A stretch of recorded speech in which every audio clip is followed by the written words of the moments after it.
नवरंगपुर जिला पापड़हांडी दे जाइथिबा 26 नंबर जातीय राजपथ मैदलपुर खड़का निकट में ट्रक और यात्रीवाही बस मध्य धक्का होईछि। फल ट्रक ड्राइवर को मृत्यु घटिथिबा बेले 20 रु अधिक यात्री आहत होइछन्ति। आहत मानकु मैदलपुर पुलिस उद्धार करी मेडिकल पठाइछि। ट्रक ड्राइवर चापी हुई रहिथिबा बेले लोकसरा और पापड़हांडी अग्निशम विभाग और मैदलपुर पुलिस मिलित भावे उद्धार करथिले। सूचना प्रकार SBMS नामक एक घरोई बस जार नंबर OD 102212 भवानीपाटना ठारू जयपुर आसुथिबा समय विपरीत दिगरु जाउथिबा ट्रक नंबर WB 15E1006 मुहामुही धक्का होइथिला। ट्रक ड्राइवर चापी हुई मृत्यु होइथिबा बेले अग्निशम विभाग और पुलिस द्वारा उद्धार कर जाइथिला। यात्रीवाही बस रे प्राय 50 रु 60 यात्री थिबा बेले 20 रु ऊर्ध्व आहत होइछन्ति।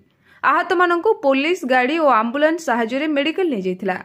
सूचना था कि मैदलपुर मेडिकल ले समस्त आहत मानकु चिकित्सा पई निया जाइथिला, किंतु डाक्टर छुट्टी रे थिबा समय केवल स्टाफ नर्स मानक द्वारा चिकित्सा करा जाइथिला। मैदलपुर अंचल पई एही मेडिकल भरोसा थिबा बेले डाक्टर नथिबा असुविधार सम्मुखीन होउछन्ति रोगी। स्वास्थ्य विभाग एथिप्रति ध्यान दे एही मेडिकल ले 2 जण डाक्टर नियुक्ति करबाकू अंचलवासी दाबी करिसन्ति। खड़का निकट में बारंबार दुर्घटना घटुछि।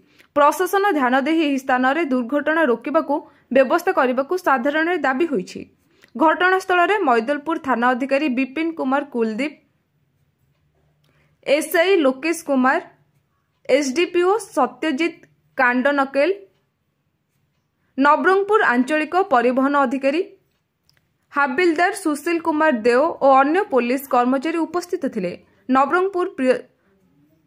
नवरंगपुर प्रियदर्शिनी पात्रଙ୍କ रिपोर्ट, प्रयोग खबर।